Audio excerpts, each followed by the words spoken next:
Good evening and welcome to TV2 Sports Talk on DMG Channel 2 from Time Warner Cable. I'm WJER Radio Sports Director Bill Morgan, and this is your weekly look inside sports in Tuscarawas County. As Major League Baseball gets ready to head down the home stretch, pennant drives, and battle for wild card positions, we're going to talk football. High school football, to be exact, 2 weeks away from the season kicking off. You'll be able to watch the best coverage of high school football, Dover, New Philadelphia, and the rest of Tuscarawas County right here on Channel 2. And this week we're previewing Dover High School football. Coming up next, I'll talk with Dover 19th year head coach Dan Niff on the new field turf at Crater Stadium when TV2 Sports Talk continues.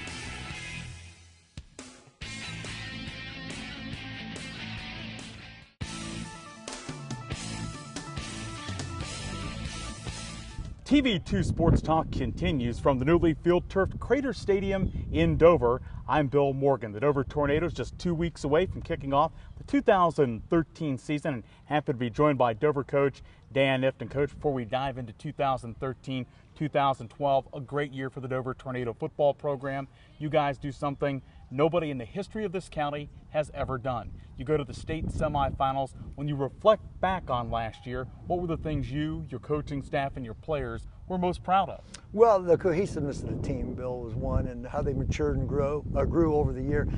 We were 2-2 after 4 games, and the kids held together and continued to fight. And I think the second half of the Zanesville game was real pivotal towards our year. Our kids grew and matured at that point, faced adversity, came back, and I think that game kind of acted like a catapult to the rest of the season. And we've played some really good football the rest of the way and played some really good football teams. And Lady Luck was on our side a little bit, and our hard work and fortune kind of went our way, and we found ourselves in the state semifinals. Coach, when you talk about being 2-2 after 4 games, you did a great job of what we call in broadcasting, segueing into my next question, maybe without even knowing it. Sometimes you guys have a very difficult schedule and finding challenging out-of-league opponents. Sometimes you guys are challenged in finding opponents outside of the ECOL who will play you. I guess, how do you guys deal with that in the offseason in terms of trying to find teams that will get you guys ready to go and be playoff ready? Well, it's really difficult for our athletic director. Kevin Keffer's our AD, and he labors tirelessly at this and calls numerous people, and a lot of times people at our own size, for whatever reason, either we've had success or they look at some of the games that we've had, some of the success we've had in games we've played, and well, we'd rather not play you because we have a tough game before that or a tough game after that. And then what we're faced with are some Division I teams that obviously want to play it, feeling like, well, that's a great opportunity for us. If that team wins some games, we'll get some computer points. And so we end up with a Division I team here or there, but nonetheless, we've always felt like our kids rise to the occasion, fight hard. We learn, we grow, we develop from those games. But nonetheless, it's been difficult scheduling. Keffer's not had an easy time with it. We have a team from Canada coming in week 1. That was not the optimal choice, but it was getting late and we needed to do something. And they're a good program out of Canada. They're not a bad program, but nonetheless, you'd like to play somebody closer and somebody from the state if you could. Dover head coach Dan Niff, our guest on TV2 Sports Talk here on DMG Channel 2 on Time Warner Cable. Coach, in talking about 2013, a couple of weeks into 2-a-days as we record our conversation, what do you think the strengths of your team are as you get ready for the regular season about 2 weeks away? Well, I think our chemistry is real good. We keep working on that in the locker room. We think the most important part of a football team occurs in that locker room and how we get everybody together and be a cohesive unit. The other thing, athletically, I think we're pretty good athletically. We have a lot of kids that can run both on the line and in the secondary and at the receiver position. So I think our team speed overall is good. Like I said, I don't know that we have a 4-3-4-4 kind of guy, but we have a number of youngsters that are probably in the 4.65 to 4.75, 4.8 range, and that includes our linemen. So we think we run pretty good. We think our conditioning is very good. The kids have worked very hard this summer, and obviously the advantages we're gaining off of this field turf by having fresh legs and things of that nature, I think are going to bode well for us. Coach, you talk about the field turf. My first opportunity as we do this show to look at it It looks beautiful. How's it playing for your guys in practice? Well, it's very fast, obviously, and very comfortable. I know as a 57-year-old man, my legs are not near as sore as they would be if I was coming off the grass field. So I theorize that if I'm feeling better, the kids are feeling better. We came back and had a Monday practice today after a 6 days of two-a-days, and usually it's the kind of the toughest day of two-a-days, and we had a really great practice today, and I liken that to the fact that I think the kids are in shape, and two, I think the turf had something to do with their legs feeling pretty good. Dover coach Dan Ift on TV2 Sports Talk that you can watch Wednesday evenings at 7 and Friday afternoons at 5 here on DMG Channel 2 from Time Warner Cable. Coach, talk to us individually about some of the personnel you have that you expect to lead the team. I know you're a big team guy. We win as a team, right. We lose as a team, but you don't have good teams without outstanding individuals and leadership. Maybe a brief look at your offensive side of the football. Well, we return a couple of offensive linemen in Brady Fouts and Josh Shercone. Both those youngsters played 2 years for us, so they're going to be three-year lettermen when this year ends, and that's kind of where it starts out for us. We have some receivers back in Kyle Label and Corey Contini. And Mick Fischel, and we're working towards trying to develop a few others. Quarterback position, we have three young men vying for that position. Merrick Mammarella, and I've had two of his brothers play there in the past, so he knows the offense quite well. Jalen Woods and Alex Bowman, and we're trying to develop those guys around, like I said, the offensive line. And some other young men that played JV a year ago did a great job for us at the JV level, and we're trying to develop them. Caleb Scepter's one of those. Boy, there's a whole host of them, Bill. I'm trying to run through my brain right now, trying to think of everybody so I don't offend anybody. Evan Snyder, and some of the youngsters are going to make up our squad on the offensive side. Defensively, Luke Filippi returns, three-year letter winner there. Johnny DeGidio, three-year letter winner there. Mick Fischel returns at outside linebacker. Jalen Woods at outside linebacker. Alex Bowman played inside linebacker. Jordan Doty's going to come in at inside linebacker this year. He was injured most of the year last year as a junior. We thought he'd letter if he wasn't injured. Again, you'll see Fouts on that side of the ball. Tamarcus Williams is a kid who played JV a year ago that's looking exceptionally well for us in that regard. In the secondary, I mentioned Snyder Contini. Jordan Mills is a youngster that had a breakout game against Zanesville and has never looked back. We look for big things out of Jordan this year. Kicking game is going to be handled by Abel Punting and Anthony DeGidio, and Daniel Van Gilders is kicking, so we think like we've got some good legs. We feel real positive about a lot of things. I don't know that we're right now dominant in any area, but we're solid in every area. I don't see a perceived weakness. We're going to have to change our style on defense a little bit to adjust our quickness. Dylan Stevens is a young man. We're moving from maybe move from outside linebacker down to a defensive line position, trying to find some more quickness up front because we do think we can move pretty well. Coach, we appreciate your time. Best of luck all season long. Thank you, Bill. Appreciate it. Dover head coach Dan Ift on TV2 Sports Talk, and coming up as this week's show from Crater Stadium continues, we'll talk with Dover's Brady Fouts and Corey Contini about the upcoming 2013 campaign. You're watching TV2 Sports Talk.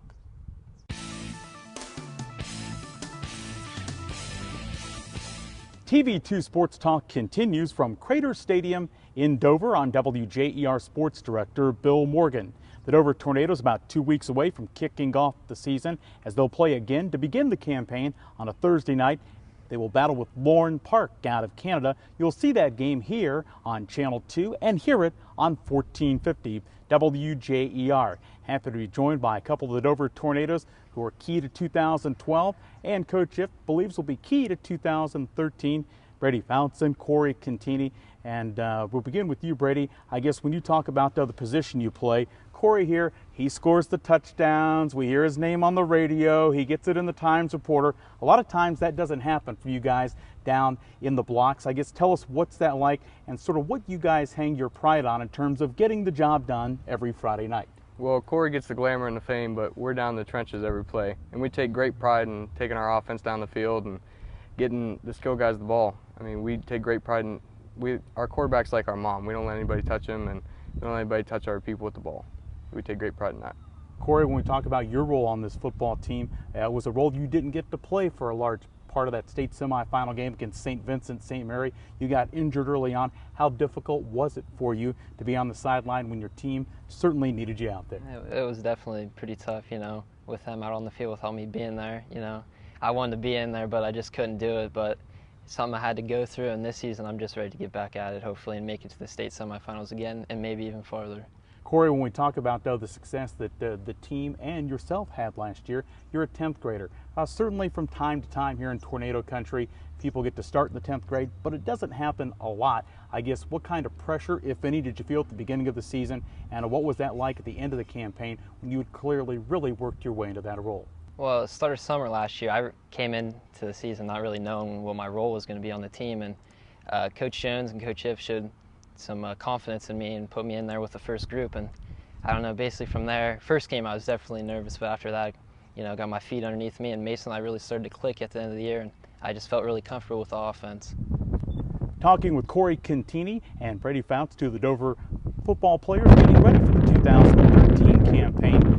Brady, unlike Corey, you're a senior this week, final year in the Crimson and Gray. I guess what holds for your football future as you look ahead? Well, I'd like to play college ball, but this year I'm just focused on being with my team and working as hard as I can, getting some of the younger guys coached up and trying to make that goal of making the state championship. Guys, both of you came up in this system, and certainly one of the different things about the system, not a lot different, you don't fix what's not broken, and nothing's broken at Dover, but the beautiful field turf that's behind us here on TV2 tonight. I guess what's it like to be out, Brady, for you? And maybe it's different from player to player and position to position. Tell us what it's like. Oh, it's amazing. I'm just very grateful for the people in the community that we have that that spent the money to put that down for us, and it makes practice and everything go so much easier. Your feet don't hurt. I mean, you can practice on in the rain. I'm just very grateful for the people that we have in this community. I guess, Corey, we heard Coach talk about the fact that you were basically a wide receiver last year. Your role on offense won't change a lot, but you may play more defensively in addition to that this year. What benefits does the new field hold for you at either position? Oh, it's great offensively and defensively. As a receiver, have the quick cuts, and then you're able to get a speedy out or something and head down the sidelines real nice and quick. It's definitely plays fast, and that's what I like, playing fast. So I'm sure the receivers and DBs love it just like me. Brady Fouts and Corey Contini, our guest on TV2 Sports Talk this week, previewing Dover High School football as they get ready to try and follow up their fantastic 2012 season when they went all the way to the state semifinals in Division III. And guys, when we talk about going to the state semis, this certainly predates you guys, it predates me, it predates just about anybody watching this. But when you think about the history of Tuscarawas County football, no team ever, and you're talking about hundreds and hundreds of teams, all the schools and all the teams they've had over the years, and thousands of players, nobody had been able to accomplish that. I know you guys wanted to win last year, but Brady, what was it like just to get to that level? Oh, it was amazing. Together as a team, when we came in that year, I mean, we were just a team, but we left a band of brothers. I mean, when we were done with that team, we'd do anything for each other. So the camaraderie is what enabled us to get there, being really close, tight-knit to each other.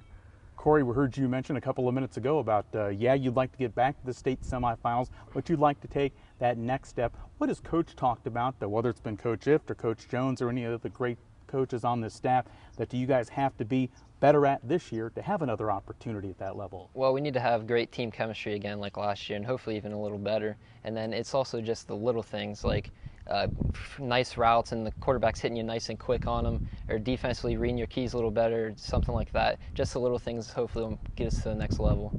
Talking with Corey Contini and Brady Fouts from Dover as they get ready to begin the 2013 season. And Brady, we're going to let you field this because you're the senior. You may be able to handle it better.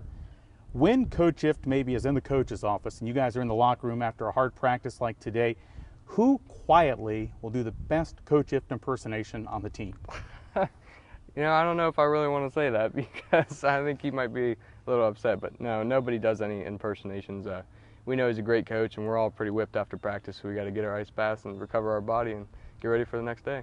That's why he's a senior leader. Something tells me that's not the truth, but he's not revealing any secrets inside the Tornado locker room. And of course, we wrap up our conversation tonight. I guess when we look at what this team has accomplished in the years gone by, I can remember when you were a little Corey Contini, and you went with your dad and I, who's one of our WJER broadcasters, to Massillon and got to see the spectacle that Dover had when they played there.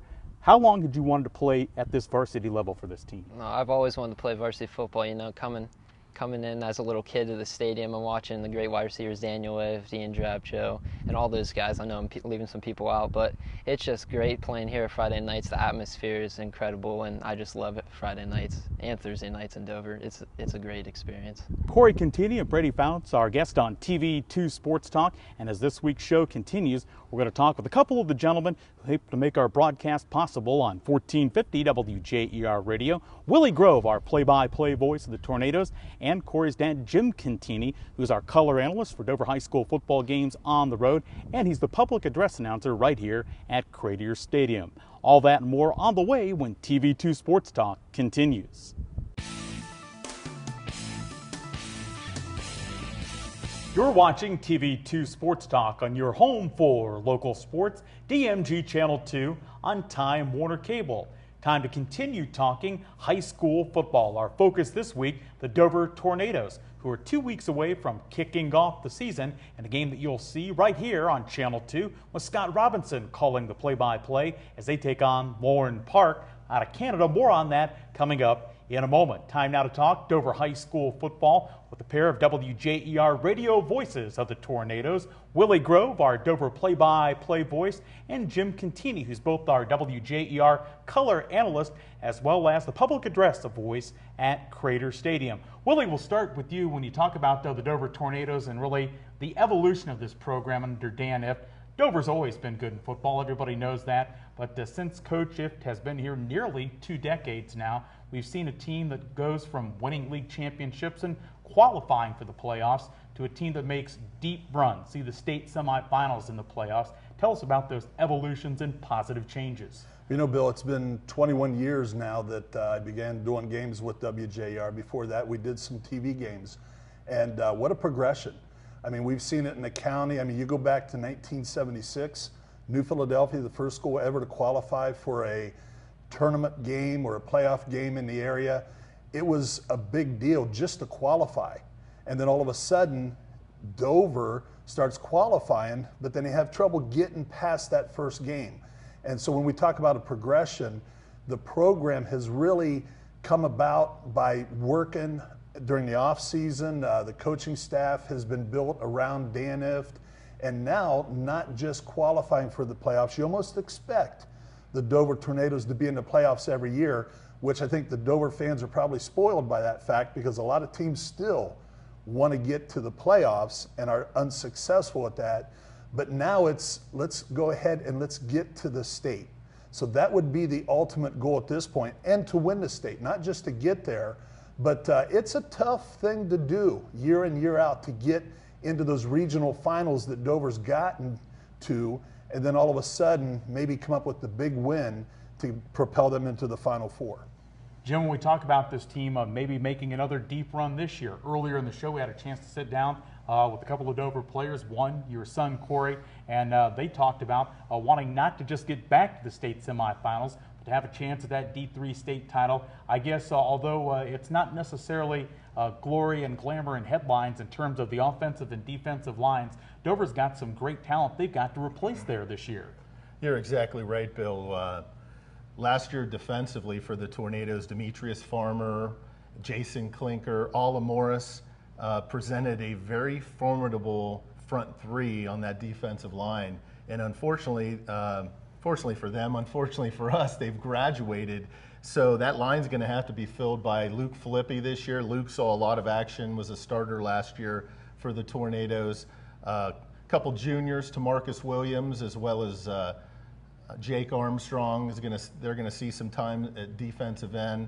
Tama Morris as well as Tyler Patton. So that's who probably, at least at this point, is going to man the defensive end and nose guard positions. Tornadoes are fortunate enough to have Mick Fischel and Jalen Woods back at outside linebacker. So not going to be as big as last year. As Dan would say, they lost 3 small trains. But those young kids are hungry. It's their time to step up. They've been waiting over the last few years, ever since they've gone to Cradier Stadium and watched a football game. And now it's their time to step up. Offensive line, you got Brady Faust, you've got Josh Sircone. They're both back. Probably going to play the tackle positions. And then we've got some young guys that are going to have to step in. Javen Carter, who's a junior, Anthony Michelli, Brandon Myers, and some other younger guys that are going to play on that offensive line, which is, as we know, is very critical to give Merrick Mammarella, the quarterback this year, some time to throw the football. Talking with Jim Contini and Willie Grove from the 1450 WJER radio broadcast team. You'll hear them just about every Friday night during the fall with Dover Tornado football. Willie, Jim, we talk about Merrick Mammarella stepping in as the new starting quarterback. Willie, we saw what he could do at a key time in that Dover-Philly game last year. Brother Mason had to go out for a few plays, and all Merrick did was come in and take him right down the field to a touchdown. I'll tell you, Bill, that was impressive, and that was something that I think the Dover fans are looking forward to seeing him play this year on a regular basis, on a full-time basis. And Dover, a team that when you have the program rolling and things are just moving into place, guys are just waiting for their chance. So even though they're going to be smaller, they've got a lot of new faces. I look for Dover just to reload. They're going to have kids waiting, and when their chance comes, they're going to step in and they're going to be able to do the job. Jim, we talked about your son, Corey. He's the leading returning man at wide receiver. Who are some of the other guys that will be joining Corey out in those key wide receiver spots in Dover's five-wide offense? Kyle Abel's back this year. He's about a 6'4" junior. Good size target for Merrick. You've got Jordan Mills, who saw some time last year defensively and also had a great JV season catching the football. Big things are being expected from Jordan as well. Evan Snyder, another junior, had a great JV season for the Tornadoes last year. And then you've got Caleb Scepter will see some time in there at wide receiver as well as defensive back. Alex Bowman and Jalen Woods, both going to play the two-back, so they'll be able to run the football sometimes as well. And they're both underclassmen as well. So a lot of underclassmen in those skilled positions for the Tornadoes. Certainly going to be another talented Dover team in 2013. You'll be able to watch them throughout the course of the season right here on DMG Channel 2. Scott Robinson bringing you the television play-by-play. It all begins Thursday, August 29th when Dover hosts Lauren Park. Coming up next week on TV2 Sports Talk, our preview of local high school football continues. We'll talk New Philadelphia Quaker football. Join us for TV2 Sports Talk every Wednesday night at 7 o'clock and Friday afternoons at 5 on TV2.